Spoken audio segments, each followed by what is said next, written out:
Diyos na dakila at makapangyarihan sa lahat. Salamat po, Panginoon, sa araw na ito, tunay na banal, na Ikaw ang aming tinataas, Ikaw ang aming magpabago sa aming buhay. Ikaw ang aming Diyos na nagpapabago sa aming mga ugali.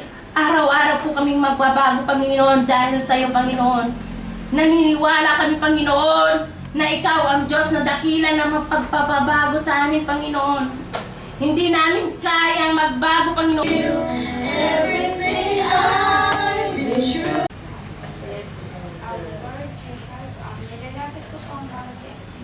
Isa sa inyo, Lord. Lord, maganda yung panahon, no? The weather is good. Praise Him. Now, we are in this one, welcoming our visitors today. Morning. Morning. Morning, everybody. 3 days ago, I'm here Yes. to see you, and then Wednesday. how can I understand you, and how can I share with Korean church? Evangelism. So we are temple of God, isn't it? Yes. First Corinthians 3:16. You don't know you are temple of God. Building is not temple, Yes. but you are the temple of God. Amen. God live you inside. Amen. Abraham was live all the time inside of Abraham. God live, but special time in the Bible, Abraham met God. Special time we met God, but ordinary all the time God be with us. But John 3:3, those who born again, you can see kingdom of God. Without born again, no. Yes. After born again, we are kingdom of God. We are temple of God. So that we must all the time to be a born again. We are born again church, isn't it? The Yes. Catholic, we are born again church. But Yes. this is name. But personally, we was born again 1982. I have many experiences from the time. You was born again to the Holy Spirit. Amen. Individually, you was born again is not important. We need all the people born again from the time we can live kingdom of God from here, not after die. In the Bible, no written about after die we kingdom of God. No written in the Bible. But many people say mistake. Okay? Now we live kingdom of God. Bible person, all the people live on this earth, kingdom of God, and continue live. Okay? So we have a very important position as a Christian. Okay? We are already saved to the day. Okay. Hallelujah.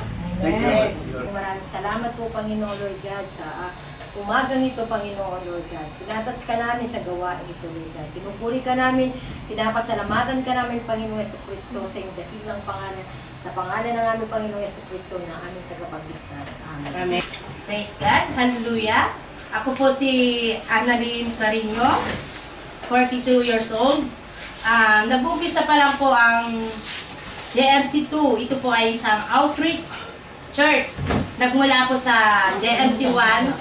Nag-start po kami ng 5, 6 people and Ministry of Children. Ngayon po yung mga bata po, wala po sila ngayon dahil may mga kanilang dahilang pinupuntahan. Kaya konti po kami.